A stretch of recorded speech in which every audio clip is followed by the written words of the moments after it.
Buenas noches, me llamo Marcos. Seré el narrador de este relato de Arturo Morales, quien nos envió la historia directamente desde México. Les pido que se suscriban al canal y comenten desde qué lugar les gustaría escuchar más relatos.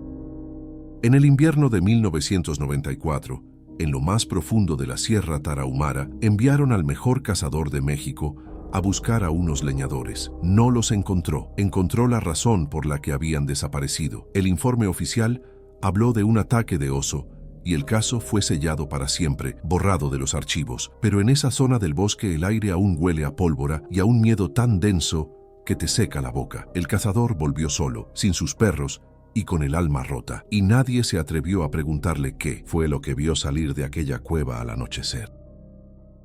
El polvo de la Sierra Tarahumara se había asentado en los surcos más profundos de su piel, un mapa de arrugas que contaba historias que sus labios se negaban a pronunciar. Arturo Morales, a sus 68 años, era una reliquia viviente, un fantasma que caminaba con la pesadez del reumatismo y de un noviembre de 1994 que se negaba a morir. Su cabaña de adobe, en las afueras de Krill, era más un mausoleo que un hogar, un santuario silencioso para la memoria de su jauría. Una manada de crestados rhodesianos y perros lobo checoslovacos que habían sido el único eco de su propio corazón. Ya no cazaba. Sus manos, antes firmes como la roca, ahora temblaban al sostener una simple taza de café. El hombre que alguna vez fue una leyenda, el único rastreador al que acudían cuando la lógica de la policía se topaba con la brutalidad inexplicable, ahora era solo un viejo esperando el final. Antes de continuar, suscríbete y cuéntanos desde qué parte de México o del mundo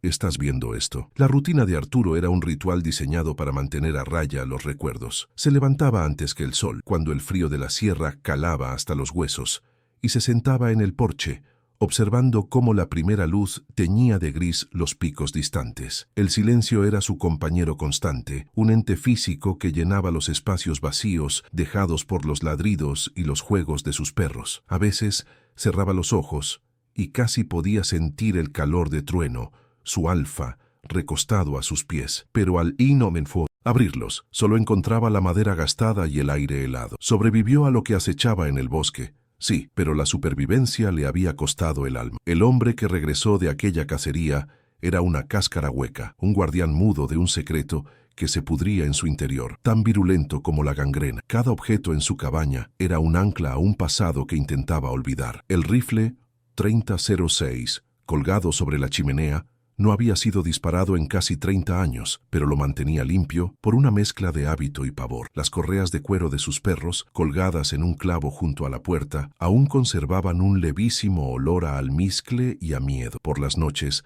el viento que aullaba a través de los cañones de la Barranca del Cobre le traía susurros de aquel terror, sonidos que se asemejaban demasiado a un gruñido gutural que había escuchado en la penumbra de un antiguo cementerio indígena. Se obligaba a creer que eran solo coyotes, que su mente le jugaba trucos, pero en lo más profundo de su ser sabía que el bosque no olvida. El aislamiento era su penitencia autoimpuesta. Rara vez bajaba al pueblo, y cuando lo hacía, sus interacciones eran breves, casi monosilábicas. La gente de Krill lo respetaba, pero también le temía. Veían en sus ojos la misma sombra que sentían al borde del bosque cuando caía la noche. Él era el testimonio andante de que las leyendas de los rarámuri no eran simples cuentos para asustar a los niños, sino guías de supervivencia en una tierra donde la humanidad no siempre ocupaba la cima de la cadena alimenticia. Arturo no hablaba de ello, y nadie se atrevía a preguntar. El pacto de silencio era una capa de nieve fina sobre un suelo manchado de sangre, frágil,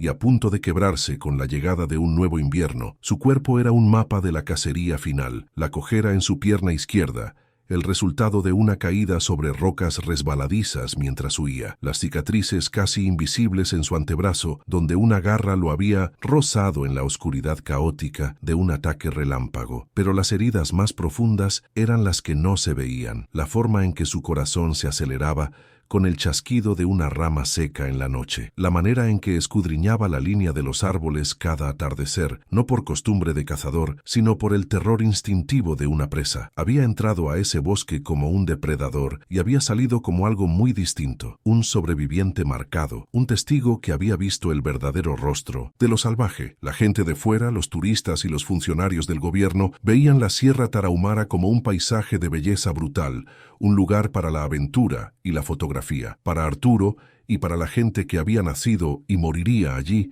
la belleza era una máscara. Sabían que los desfiladeros que cortaban la tierra como heridas abiertas podían tragarse a un hombre sin dejar rastro. Sabían que los bosques de pino, tan densos que la luz del sol se rendía antes de tocar el suelo, eran el Pin-Top, dominio de algo más antiguo que cualquier mapa. El aire frío y enrarecido no solo dificultaba la respiración, sino que también parecía amortiguar los gritos, manteniendo los secretos de la sierra a salvo de oídos indiscretos y mentes incrédulas. El recuerdo de su jauría era la herida más fresca. 6 de ellos entraron al bosque con él. Solo uno regresó y murió a los pocos días. No por sus heridas, sino por algo que parecía una profunda y temblorosa tristeza. Los había enterrado él mismo, en la colina detrás de la cabaña, marcando sus tumbas con simples piedras sin nombre. A veces se encontraba hablándoles, susurrando disculpas al viento. Les pedía perdón por haberlos conducido a ese infierno, por no haber entendido la magnitud de la amenaza. Ellos habían sido su familia, sus soldados, y él los había fallado. Su lealtad incondicional contrastaba dolorosamente con su propio silencio cobarde, un silencio que había mantenido durante casi 3 décadas. La negación era un trabajo de tiempo completo. Arturo se aferraba a la racionalidad, intentando catalogar el horror en términos que pudiera comprender. Un oso anormalmente grande y agresivo, un puma con alguna extraña mutación, pero ninguna explicación lógica cuadraba con las huellas que había visto. Esa fusión grotesca entre la pata de un lobo y el pie descalzo de un hombre. Ningún animal conocido cazaba con esa inteligencia malévola, con esa crueldad territorial que parecía disfrutar del pánico de su presa. Había visto la silueta bajo la luna, alta, musculosa e innegablemente astuta. Era una anomalía biológica, un depredador evolutivo que la ciencia se negaba a reconocer, y él había estado a solo unos metros de su aliento mortal. La soledad de Arturo era una fortaleza y una prisión. Lo protegía de las preguntas incómodas y de la compasión de aquellos que nunca podrían entender, pero también lo encerraba con sus fantasmas, dejándolo a merced de sus recuerdos en las largas y silenciosas noches de invierno. Se servía un vaso de sotol, la bebida local, y observaba las llamas en la chimenea, viendo rostros y formas en el danzar del fuego. Rostros de los desaparecidos, la forma de una garra, los ojos brillantes en la oscuridad. El calor del alcohol no lograba llegar al frío que se había instalado permanentemente en su médula. Era el frío de una cueva profunda y oscura, el frío de un secreto que se negaba a ser enterrado. El final de cada día era el mismo. Arturo se aseguraba de que la puerta estuviera atrancada no con una, sino con 2 cerraduras. Revisaba las ventanas, aunque sabía que ningún cristal podría detener a la bestia que había enfrentado. Era un ritual inútil, un gesto para calmar una mente atormentada. Se acostaba en su cama y escuchaba los sonidos de la noche, intentando discernir el aullido de un simple coyote del gruñido que atormentaba sus sueños. El hombre que había sido una leyenda de la casa, el que no le temía a nada, ahora era un prisionero en su propia casa, temiendo a la caída del sol. El silencio antes de la tormenta se había prolongado por 30 años, pero el cielo comenzaba a oscurecerse de nuevo. El gatillo fue una noticia traída por un joven rarámuri que hacía entregas desde el pueblo, un muchacho cuyos ojos aún no habían aprendido a ocultar el miedo. Le entregó a Arturo sus provisiones y con voz vacilante le habló de una familia de leñadores. Habían desaparecido hacía 2 días, en la misma zona boscosa al norte de Norogachi, la misma donde todo había comenzado en 1994. La policía, como siempre, hablaba de un posible secuestro por parte de narcos, una excusa conveniente para no adentrarse demasiado en el bosque. Pero la gente local sabía, los susurros habían vuelto, las viejas historias del hombre lobo se contaban de nuevo en voz baja junto al fuego. Arturo sintió un frío que no era del clima. Era el hielo del pasado trepando por su columna vertebral. La reacción fue inmediata y visceral. La taza de café que sostenía se estrelló contra el suelo de madera, y él ni siquiera parpadeó. Sus manos, que siempre temblaban ligeramente, se quedaron quietas, rígidas como garras. Su respiración se volvió superficial, un jadeo contenido que luchaba por no convertirse en un grito. Era como si una compuerta se hubiera abierto en su mente, liberando un torrente de imágenes y sonidos que había mantenido represados durante décadas. El olor a pino y sangre, el sonido de un hueso rompiéndose, el brillo de unos ojos inhumanos en la oscuridad. El mundo alrededor de Arturo se desvaneció y por un instante volvió a tener 40 años y a estar en medio de un bosque cubierto de niebla, rodeado por los gemidos de sus perros moribundos. Intentó negarlo. Se dijo a sí mismo que era una coincidencia, una trágica pero mundana repetición de la historia. Chihuahua era un estado peligroso. La gente desaparecía por muchas razones. Podían ser los carteles, un accidente, cualquier cosa, pero su instinto, ese viejo y confiable instinto de cazador que lo había mantenido con vida, le gritaba que estaba mintiendo. Sabía que la criatura que había herido gravemente, pero no había matado, la bestia que había obligado a retirarse a las profundidades de la tierra, podría haberse curado, podría haber esperado pacientemente durante 30 largos años a que el mundo olvidara. Su silencio no había sido una protección, había sido un interludio, una tregua que el monstruo había decidido terminar. Esa noche, el sueño le fue esquivo. Cada crujido de la cabaña, cada susurro del viento, era la pisada sigilosa de la bestia acercándose. Se levantó y caminó descalzo sobre el frío suelo, sintiéndose un extraño en su propia casa. Se detuvo frente al rifle colgado en la pared. La luz de la luna se reflejaba débilmente en el cañón de acero y por un momento le pareció ver una mancha oscura, una huella de sangre que nunca había logrado limpiar del todo. La culpa lo golpeó con la fuerza de un golpe físico. Su fracaso, su decisión de volver a casa y enterrar el secreto junto con sus perros, podría haber condenado a esa nueva familia. Su silencio había comprado su paz a costa de vidas ajenas. Los síntomas de su trauma,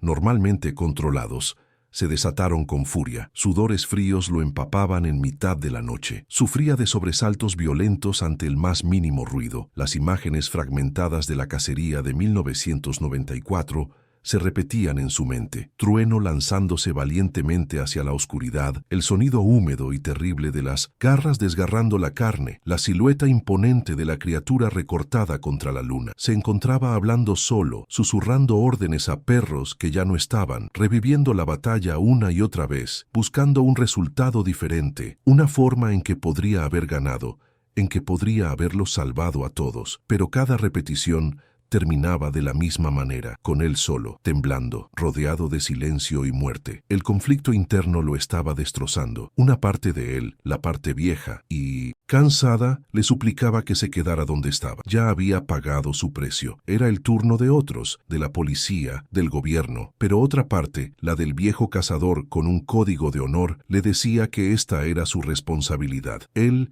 era el único que sabía la verdad, el único que entendía a qué se enfrentaban. Ignorar la nueva amenaza sería el acto final de cobardía, una traición a la memoria de sus perros y a las víctimas inocentes, pasadas y presentes. El deber y el miedo libraban una guerra en su alma, y su pequeño mundo de reclusión autoimpuesta se había convertido en un campo de batalla. Al día siguiente, Arturo salió de la cabaña y examinó el perímetro del bosque. El aire parecía más pesado, cargado de una tensión palpable. Los pájaros cantaban menos, la fauna parecía haberse replegado, tal como había ocurrido 30 años atrás. Empezó a ver señales, o quizás su mente paranoica las proyectaba sobre la realidad. Un arañazo en un tronco de pino, demasiado alto para ser de un oso. Una extraña quietud en el ambiente que precedía a la llegada de un gran depredador. Se agachó y tocó la tierra, el viejo rastreador despertando de su largo letargo. El bosque que había sido su hogar y su sustento ahora se sentía como un territorio enemigo, un lugar que lo observaba con una inteligencia fría y calculadora. La sospecha de que algo que debía estar muerto había regresado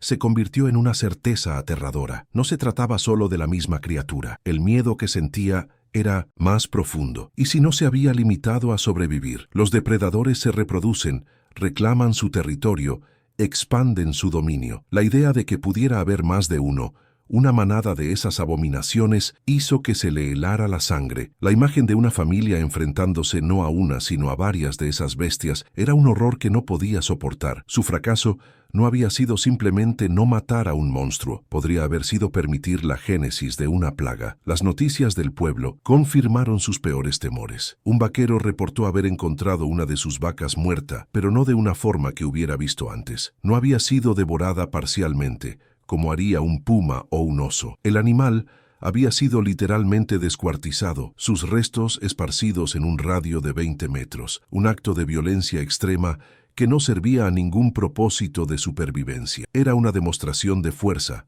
una declaración territorial. La criatura o sus descendientes no solo cazaban para alimentarse, mataban por crueldad, por una especie de placer sádico que Arturo recordaba demasiado bien. El patrón se repetía, y él era el único que poseía la clave para leerlo. El rostro del joven Rarámuri que le había traído la noticia volvió a su mente. La expresión de miedo en sus ojos no era la del miedo a los criminales o a los peligros mundanos de la sierra. Era un miedo ancestral, un terror reverencial hacia los antiguos, las cosas que habitaban en las sombras de las leyendas. Era el mismo miedo que había visto en los ojos del hermano del leñador desaparecido en 1994. Un miedo que acudía a él no porque fuera un cazador, sino porque era un hombre que se atrevía a mirar al abismo, incluso si el abismo le devolvía la mirada. Sabía que pronto alguien volvería a llamar a su puerta, buscando al único hombre que había sobrevivido. La decisión se forjó en el silencio de una tarde fría. Arturo se sentó a limpiar el rifle, .30-06, sus movimientos lentos pero metódicos. El olor del aceite para armas llenó la pequeña cabaña, un aroma que era a la vez un recuerdo de su antigua vida y un presagio de la muerte que se avecinaba. Ya no se trataba de honor o de venganza, se trataba de una deuda con los muertos que no pudo salvar y con los vivos que ahora estaban en peligro. El hombre que había vuelto del bosque en 1994 era una cáscara. Sí, pero incluso una cáscara puede tener un propósito final. El suyo era asegurarse de que la verdad no muriera con él. Sacó un viejo baúl de debajo de su cama. Dentro, cubiertos por una manta, estaban sus viejos mapas topográficos de la sierra, marcados con anotaciones de hacía 30 años. Había círculos rojos indicando la ubicación de las huellas, cruces donde había encontrado restos de animales y un gran signo de interrogación sobre la entrada del sistema de cuevas. Junto a los mapas, había un diario de caza. Las últimas páginas, escritas con una letra temblorosa, detallaban la cacería final. Lo releyó por primera vez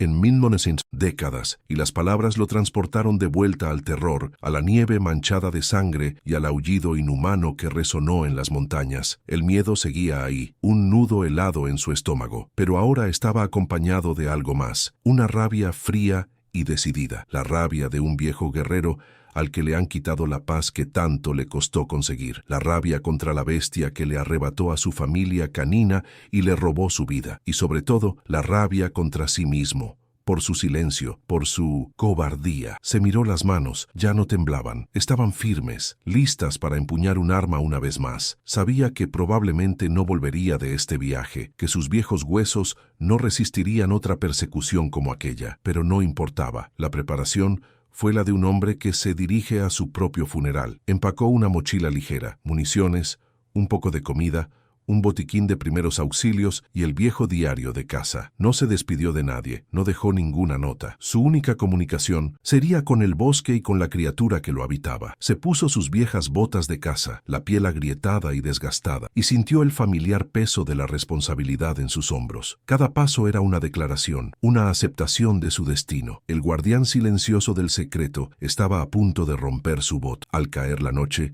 se detuvo en la colina detrás de la cabaña, donde estaban enterrados sus perros. Colocó una mano sobre la piedra que marcaba la tumba de Trueno. No dijo nada. No había palabras que pudieran expresar su arrepentimiento o su determinación. Solo se quedó allí, bajo las estrellas, sintiendo la conexión con su viejo amigo, pidiéndole fuerza para lo que estaba por venir. El viento sopló, llevando consigo el olor a pino y a tierra húmeda, y por un momento Arturo sintió que no estaba solo. Sintió la presencia leal de su manada, fantasmas silenciosos que lo acompañarían en su última cacería. Cuando finalmente se dio la vuelta y caminó hacia la oscuridad del bosque, no, era el mismo hombre que había despertado esa mañana. El anciano tembloroso y atormentado había sido reemplazado por el cazador. Sus movimientos, aunque todavía lentos por la edad, tenían un propósito. Sus ojos, antes distantes y perdidos en el pasado, ahora estaban fijos en el presente, escudriñando las sombras con una intensidad renovada. El pasado no había despertado, había vuelto para reclamarlo,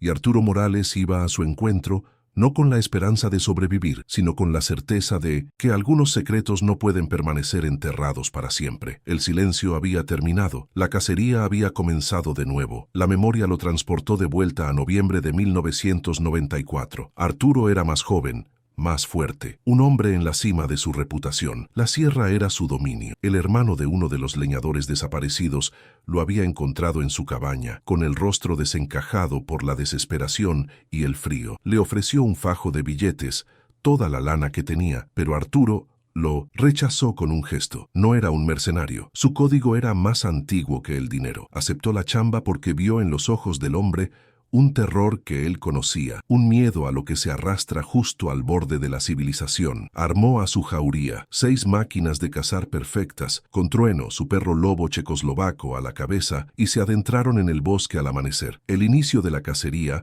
fue engañosamente normal. Siguieron el rastro humano hasta el campamento de los leñadores. La escena era inquietante. La cabaña estaba revuelta, pero no como lo haría un ladrón. Había una violencia salvaje en el desorden, marcas de garras profundas en las paredes de madera, a una altura que no correspondía a ningún animal conocido. Una única y gran mancha de sangre seca en el suelo delataba una lucha, pero la ausencia de cuerpos era lo más desconcertante. Era como si la tierra se los hubiera tragado. Sus perros, normalmente ansiosos por empezar el rastreo, se mostraron inquietos, olfateando el aire con nerviosismo, sus colas bajas en señal de sumisión ante un depredador superior. El primer rastro anómalo lo encontraron a 1 kilómetro del campamento, una serie de huellas impresas en el lodo blando cerca de un arroyo. Arturo se arrodilló y un escalofrío recorrió su espalda a pesar del calor de su abrigo. Las pisadas eran una fusión imposible. Tenían la estructura de un pie humano, pero con dedos alargados que terminaban en marcas de garras retráctiles, y la almohadilla central era grande y lobuna. Eran bípedas, pero el paso era demasiado largo para cualquier hombre. Trueno emitió un gruñido bajo y profundo, una advertencia que Arturo nunca antes había escuchado de su perro más valiente. La fauna local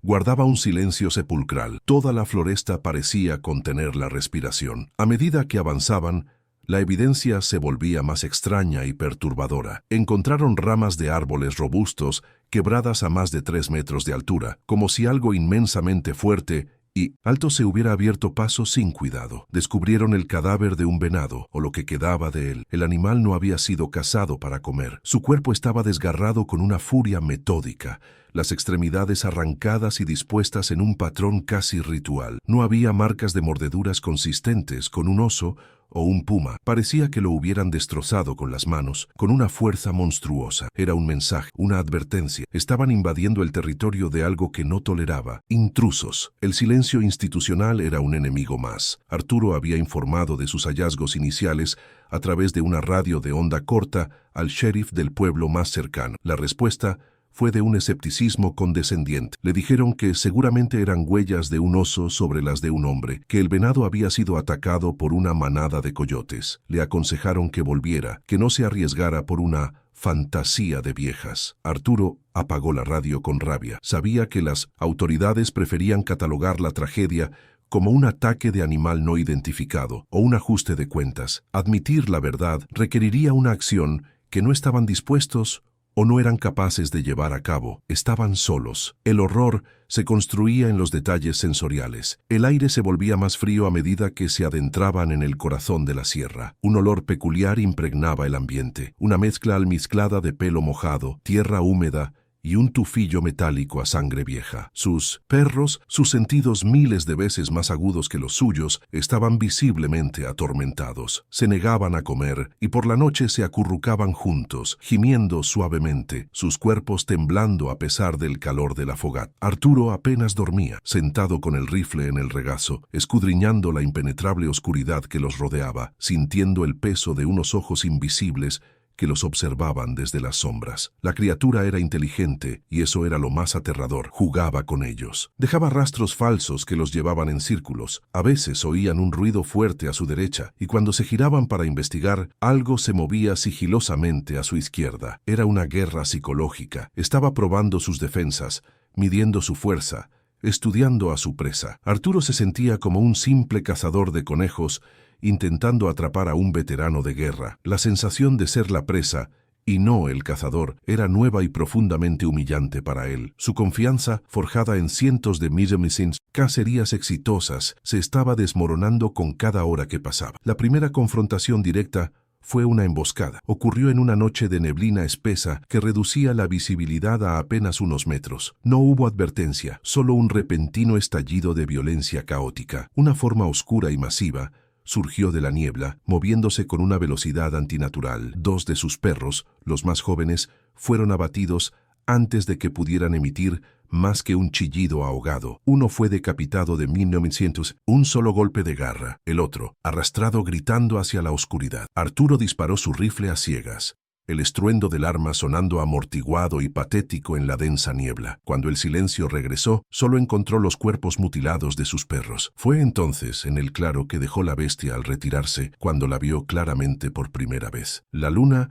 se asomó entre las nubes, iluminando la escena. Era una silueta humanoide, de más de 2 metros de altura, cubierta de un pelaje oscuro y espeso. Su postura era la de un hombre, pero su musculatura era la de un oso grizzly. Se detuvo por un instante en el borde del bosque y giró su cabeza. Arturo no pudo ver sus rasgos faciales, pero vio el brillo rojizo de sus ojos reflejando la luz de la luna. Eran ojos que no contenían la simple ferocidad de un animal, sino una inteligencia fría, calculadora y llena de malicia. La misión de rescate se transformó en una vendetta personal. El dolor por la pérdida de sus perros se convirtió en una furia helada que silenció su miedo. Ya no le importaba encontrar a los leñadores. Probablemente estaban muertos. Ahora solo quería matar a la criatura que le había arrebatado a su familia. Lloró en silencio mientras enterraba a sus 2 perros bajo un montón de rocas, y luego continuó el rastro con una determinación sombría. Sus 4 perros restantes, incluido Trueno,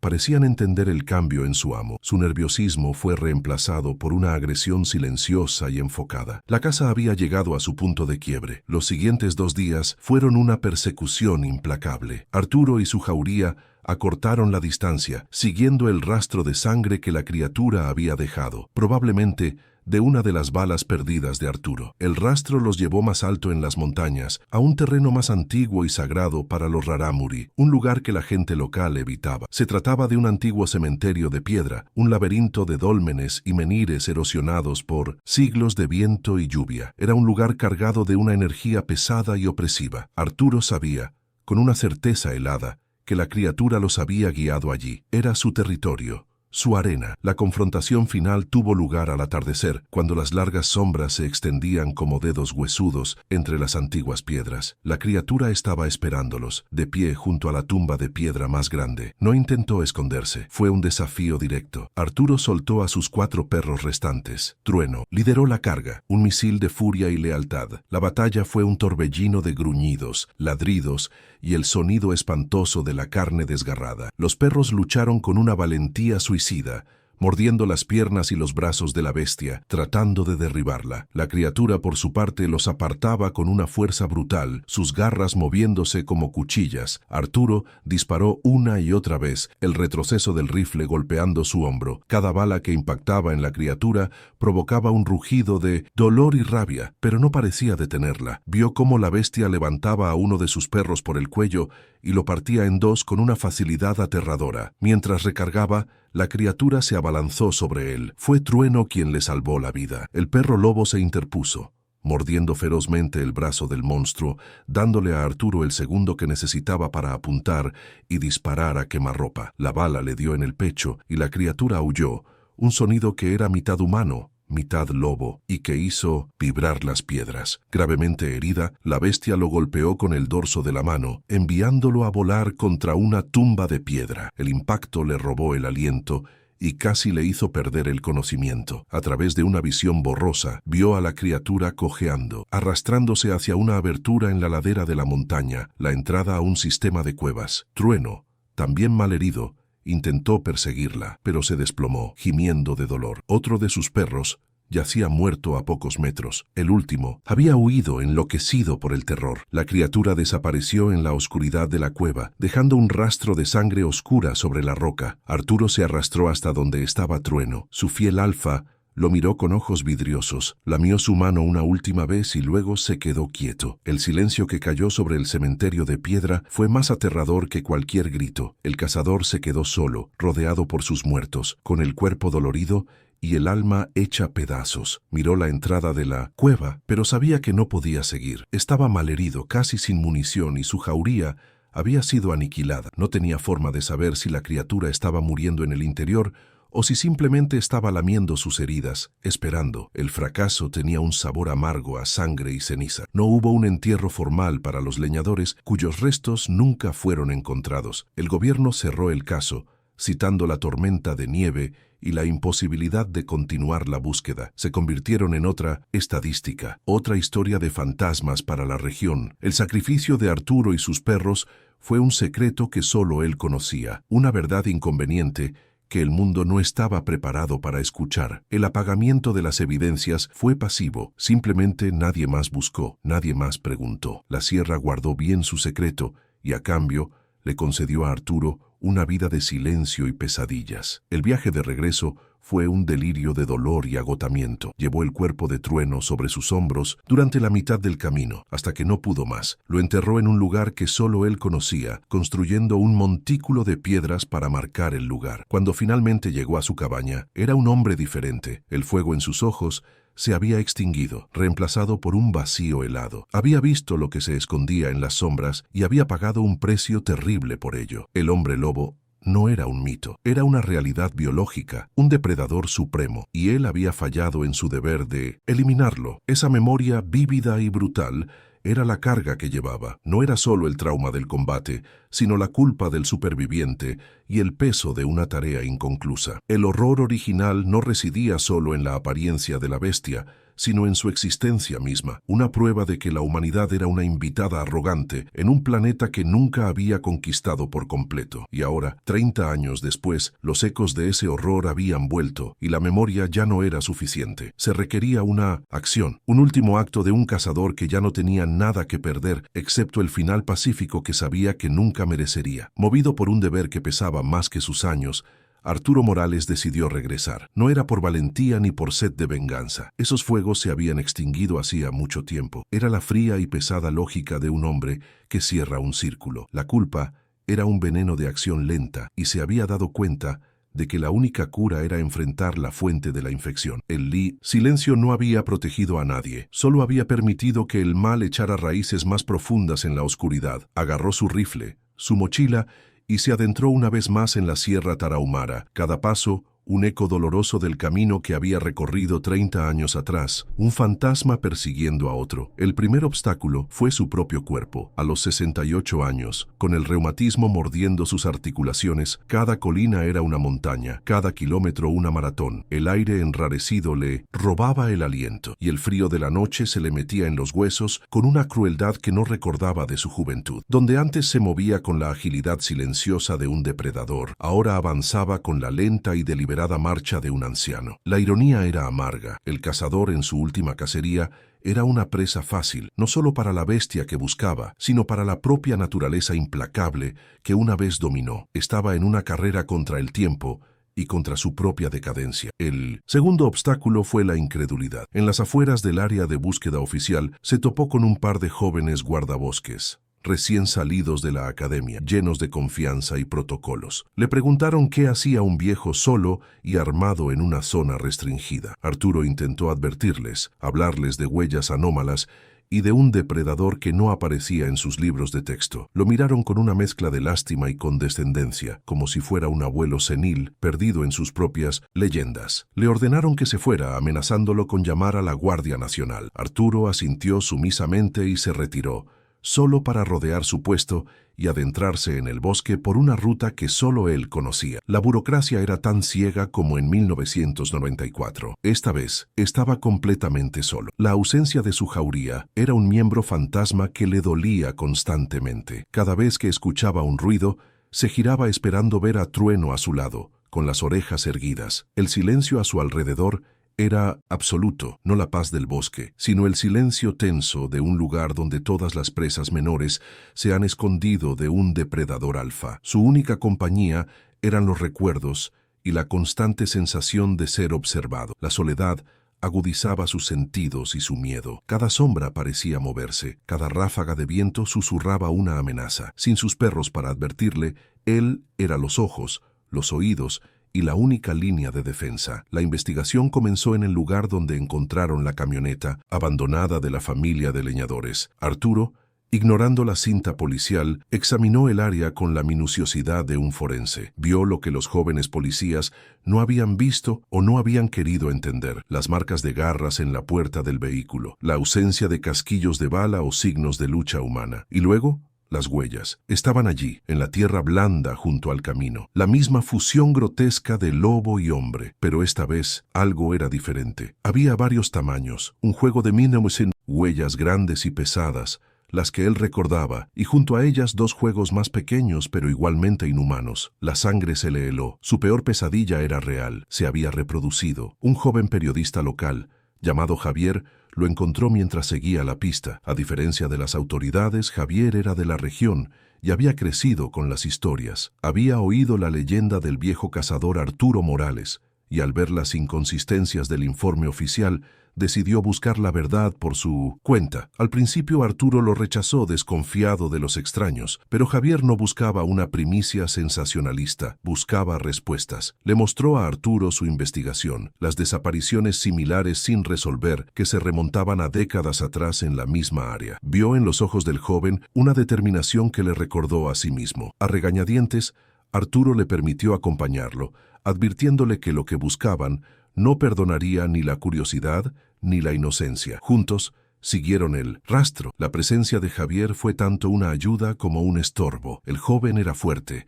y podía cargar con parte del equipo, pero carecía de la paciencia y el sigilo de un cazador. Hacía ruido, hacía preguntas, llenando el silencio que Arturo necesitaba para concentrarse. Sin embargo, su presencia también mitigaba la aplastante soledad. Arturo se encontró compartiendo fragmentos de la historia de 1994, no como una confesión, sino como una lección de supervivencia para el muchacho. Le enseñó a leer el lenguaje del bosque, a reconocer el silencio antinatural, a oler el miedo en el aire. Estaba, sin darse cuenta, pasando su legado. El rastro los condujo inevitablemente hacia el mismo terreno elevado, hacia la zona del antiguo cementerio indígena. El lugar parecía aún más antiguo y ominoso que en sus recuerdos. Las piedras estaban cubiertas de musgo y el aire era pesado, cargado de una quietud ancestral. Arturo se detuvo, sintiendo un déjà vu abrumador. «Están cerca», susurró, y Javier, por primera vez, sintió un miedo genuino, un terror primario que le erizó la piel. Vieron la entrada de la cueva, más grande de lo que Arturo recordaba,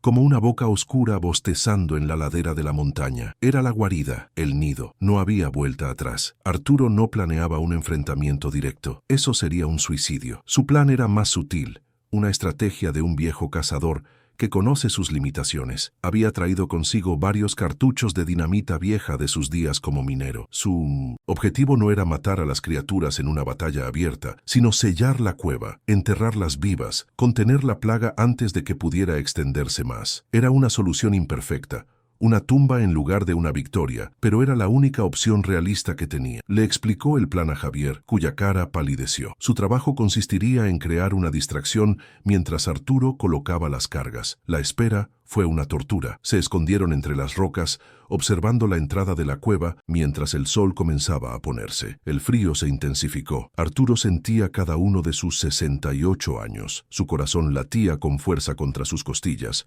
Un tambor anunciando la batalla final. Le dio a Javier una bengala. «Cuando te dé la señal, la enciendes y corres hacia el este. Grita. Haz todo el ruido que puedas. Te darán caza. No dejes que te alcancen». El joven asintió, con los ojos muy abiertos por el terror, pero con una firmeza que impresionó a Arturo. El destino de ambos, y quizás de muchos otros, dependía de los próximos minutos. La primera criatura emergió al anochecer. Era la grande, la original. Arturo la reconoció al instante por las cicatrices en su pecho, donde su bala la había alcanzado hacía 30 años. Se movía con una rigidez, una edad que reflejaba la suya. Luego salieron las otras dos, más pequeñas, más ágiles, sus movimientos llenos de una energía depredadora juvenil y terrible. Olfatearon el aire, sus cabezas girando, escudriñando el terreno. El viejo monstruo emitió un gruñido bajo, una orden, y los jóvenes comenzaron a moverse por el flanco, cazando. Era una manada, una familia. La revelación fue tan perturbadora como la propia vista de las bestias. «Ahora», susurró Arturo. Javier encendió la bengala. El silbido agudo y la brillante luz roja cortaron la penumbra, atrayendo la atención inmediata de las criaturas.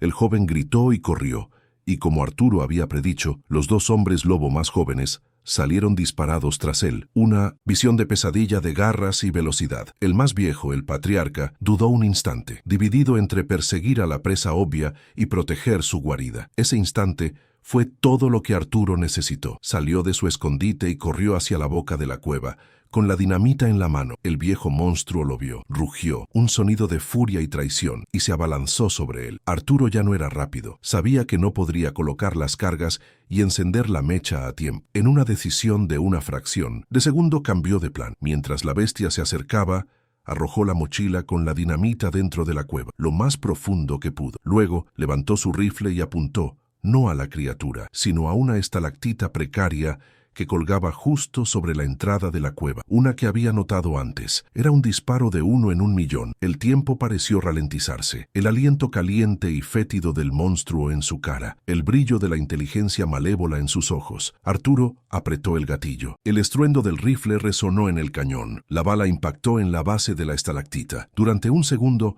no pasó nada. La criatura levantó una garra para destriparlo. Luego, con un crujido ensordecedor, toneladas de roca se desprendieron del techo de la cueva. La entrada comenzó a colapsar. La bestia, dándose cuenta del peligro, intentó retroceder, pero era demasiado tarde. Una lluvia de rocas cayó sobre ella, aplastándola parcialmente. Arturo fue arrojado hacia atrás por la onda expansiva y las rocas que caían. Sintió un dolor agudo en el pecho y la pierna. El estruendo continuó, y luego la explosión de la dinamita desde el interior de la cueva selló el trato. La montaña entera pareció temblar. Una nube de polvo y escombros llenó el aire. Cuando el silencio regresó, la entrada de la cueva ya no existía. Solo había una pared de roca recién derrumbada. El patriarca de la manada estaba muerto o moribundo bajo las rocas, y la cueva, ahora su tumba. Arturo yacía en el suelo, luchando por respirar. Su pierna estaba rota en un ángulo antinatural, y sentía el calor de la sangre manando de una herida en su costado. A lo lejos, escuchó un grito. Javier. Los dos jóvenes hombres lobo, al oír el colapso de su hogar, seguramente regresarían. Arturo intentó levantarse, pero el dolor era insoportable. Agarró su rifle,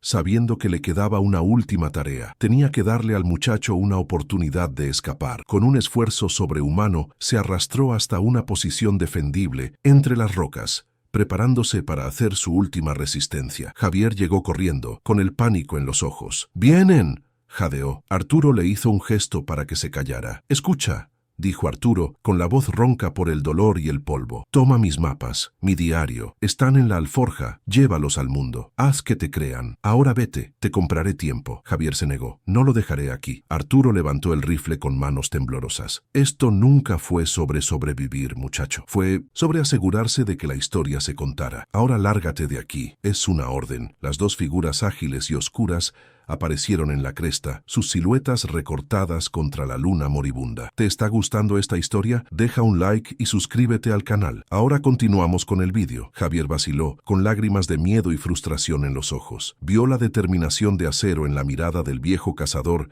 y comprendió. Agarró la alforja de cuero, dio media vuelta y corrió como nunca antes en su vida, sin mirar atrás. Arturo observó cómo su figura desaparecía en la oscuridad, un portador de la verdad, escapando hacia la seguridad. Luego, se giró para enfrentar a los dos monstruos que se acercaban. Un sentimiento de calma se apoderó de él. El círculo estaba casi cerrado. No había miedo. Solo el peso de un rifle familiar y la satisfacción de un deber finalmente cumplido. Los dos jóvenes hombres lobo se detuvieron a unos 30 metros de distancia, gruñendo, confundidos por el olor a roca rota y la ausencia de su líder. Eran más pequeños, pero no menos mortales. Se movían con una fluidez depredadora, rodeándolo, probando sus defensas. Arturo levantó el rifle, apuntando al centro de la masa del más cercano. Sabía que no podría acabar con los dos, pero podía llevarse a uno con él. Podía dejar a la manada herida, desorganizada, dándole al mundo un poco más de tiempo. Era lo mejor que podía hacer. El primer disparo resonó en la noche silenciosa. El aullido de dolor de la criatura fue la última música que escuchó el viejo cazador. El segundo monstruo se abalanzó, un borrón de furia y garras. Arturo no tuvo tiempo de disparar de nuevo. Cerró los ojos. No con terror, sino con una extraña sensación de paz. Pensó en sus perros, en Trueno, esperándolo al otro lado. La batalla había terminado, la cacería había terminado, su guardia había terminado. La oscuridad lo reclamó, y en la Sierra Tarahumara, El secreto, aunque ahora compartido, seguía perteneciendo a la noche. La verdad que Arturo había protegido y luego desatado era una herida abierta en la faz de la realidad. Demostraba que la humanidad, con toda su tecnología y arrogancia, era frágil, que los mapas tenían espacios en blanco y que en esos espacios los monstruos no solo eran reales, sino que formaban familias, reclamaban territorios y continuaban existiendo, indiferentes a la negación del hombre. El sacrificio de Arturo no fue una victoria, sino una advertencia desesperada. No había matado al mito, solo había logrado confirmar su terrible existencia, pasando la antorcha a una nueva generación que ahora tendría que decidir si vivir con la mentira o enfrentar el horror. El final de Arturo no fue presenciado por nadie, pero se puede reconstruir a través de los ojos de la cámara imaginaria que narra su última voluntad. En sus momentos finales, herido y sangrando entre las rocas frías del cementerio indígena, su mente no se centró en el dolor ni en el miedo, se centró en el legado. Su lucha ya no era física, había trascendido a una batalla por la memoria. Sabía que Javier había escapado con la evidencia, con sus mapas y su diario. Esa era su única y verdadera victoria. El cuerpo podía ser destruido, pero la verdad, una vez liberada, es mucho más difícil de matar. Su confesión no fue de palabras, sino de sacrificio. Su última acción, antes de que la segunda criatura lo alcanzara, fue un acto de pura memoria. Dejó caer el rifle y, con su mano ensangrentada, sacó de su bolsillo una pequeña y gastada fotografía. Era una imagen vieja en blanco y negro, de él mismo de joven, rodeado por su primera jauría, con Trueno como un cachorro a sus pies. La miró por un instante, una despedida silenciosa a la única familia que había conocido. No la protegía para sí mismo, sino como un último mensaje, un ancla humana a una historia de monstruos, esperando que quien encontrara su cuerpo también encontrara este pequeño vestigio de la vida que fue sacrificada. El relato que Javier llevó al mundo fue, al principio, recibido con escepticismo y burla, pero la evidencia era innegable. El diario de Arturo, detallado y coherente. Los mapas, con anotaciones precisas. Las fotografías de las huellas que Javier había logrado tomar. Poco a poco, la historia comenzó a filtrarse, no en los grandes medios, sino en blogs de criptozoología, en foros de lo paranormal, en susurros entre aquellos que creen que el mundo es más extraño de lo que admitimos. La narrativa de Arturo se convirtió en un testamento, una advertencia de un viejo cazador desde la tumba, un evangelio sombrío sobre los depredadores que caminan entre nosotros. La amenaza no fue eliminada. El segundo joven, hombre lobo, herido por el último disparo de Arturo, se retiró a la noche, solo y ahora el último de su estirpe en esa región, al menos por el momento. La amenaza se transformó. Ya no era un problema confinado a una cueva en la Sierra Tarahumara, sino una idea, un conocimiento. La lucha ya no consistía en cazar con un rifle, sino en combatir la ignorancia y la negación con la verdad. La responsabilidad histórica recayó en Javier y en todos los que leyeron el relato, un peso que Arturo había cargado solo durante 30 años y que ahora compartía con el mundo. El gobierno mexicano, por supuesto, negó oficialmente la historia. Emitieron comunicados atribuyendo las muertes a ataques de osos y la historia de Arturo a las divagaciones de un anciano traumatizado. El área fue declarada zona militar restringida, no para cazar a la criatura restante, sino para enterrar la verdad bajo capas de burocracia y secreto de Estado. Hicieron lo mismo que habían hecho en 1994. Optaron por el silencio, demostrando que a veces las instituciones humanas son más ciegas y peligrosas que cualquier monstruo del bosque, pues eligen la oscuridad en lugar de la luz. La cabaña de Arturo Morales permanece abandonada en las afueras de Creel, convirtiéndose en una especie de santuario local. La gente deja ofrendas en su porche, flores silvestres, pequeñas cruces de madera, a veces una botella de sotol. No lo ven como un loco, sino como un guardián, un hombre que se enfrentó a la oscuridad para que otros pudieran vivir en la luz un poco más de tiempo. Su historia se ha convertido en una nueva leyenda para la sierra, un recordatorio de que el coraje no es la ausencia de miedo, sino la acción a pesar de él. Un recordatorio de que algunas verdades deben ser contadas, sin importar el costo. La lucha de Arturo se convirtió en un símbolo. Mostró que la verdadera batalla no es entre el hombre y la bestia, sino entre la memoria y el olvido. Mientras su historia se cuente, mientras su diario se lea, la criatura no puede ganar por completo. Permanece expuesta, arrastrada a una luz parcial que la debilita más que cualquier bala. La supervivencia de la verdad se convirtió en el arma más poderosa, un legado forjado en sangre y soledad, entregado al mundo por un viejo cazador que entendió que algunas cacerías no terminan con la muerte, sino con la revelación. El joven hombre lobo que sobrevivió sigue ahí fuera. Quizás busque un nuevo territorio, quizás intente formar una nueva manada. La amenaza es latente, una bomba de tiempo biológica esperando en las sombras. La tumba de piedra que Arturo creó no es una solución permanente, es un parche, un aplazamiento. La advertencia final no es que un monstruo existió, sino que la especie existe. Y mientras haya lugares salvajes e indómitos, mientras haya secretos que los gobiernos prefieran ocultar, habrá un lugar para que estos horrores prosperen. La narrativa de Arturo se cierra con un tono de confesión terminal, la última página de su diario leída por Javier a una cámara oculta en una habitación de hotel barata. Es la voz de un hombre que ha aceptado su destino, pero que se niega a que su sacrificio sea en vano. Es una súplica a la razón, un llamado a la vigilancia. Describe no solo a la criatura, sino el sistema que permitió que prosperara en secreto. Su confesión no es solo sobre hombres lobo, es sobre la naturaleza del secreto y el precio del silencio. En sus últimos pensamientos, Arturo no encontró la redención ni la paz. Encontró un propósito. Comprendió que su vida entera, sus habilidades como cazador, la pérdida de su jauría, todo lo había conducido a ese momento final, convertirse en el cronista de lo imposible. No murió como una víctima, sino como un mensajero, y su mensaje era claro y aterrador. La humanidad no ha conquistado el mundo, simplemente vive en las partes bien iluminadas, ignorando las profundidades oscuras que la rodean por todos lados. La historia de Arturo Morales termina no como un cuento de heroísmo, sino como un informe de campo, un reporte de un soldado solitario desde un frente de batalla que nadie sabía que existía. Es un fardo que ahora es nuestro. Nos obliga a mirar hacia la línea de árboles al anochecer con un poco menos de arrogancia, a escuchar los sonidos de la noche con un poco más de respeto. Nos obliga a preguntarnos qué otros horrores esperan pacientemente en las sombras, protegidos por nuestro escepticismo. Su última anotación en el diario, escrita con una mano manchada de sangre y tierra, no es una despedida, es una orden, es una transferencia de mando. Deja una última frase, una advertencia que resuena mucho después de que la historia ha terminado, un eco desde una tumba, sin marcar en las montañas de Chihuahua. Yo ya no puedo vigilar el bosque. Ahora te toca a Itapori. ¿Qué estarías dispuesto a callar para proteger al mundo? Deja un corazón si crees que hay verdades que merecen ser contadas. Comenta, el bosque no olvida, si también sientes que el silencio puede ser un enemigo.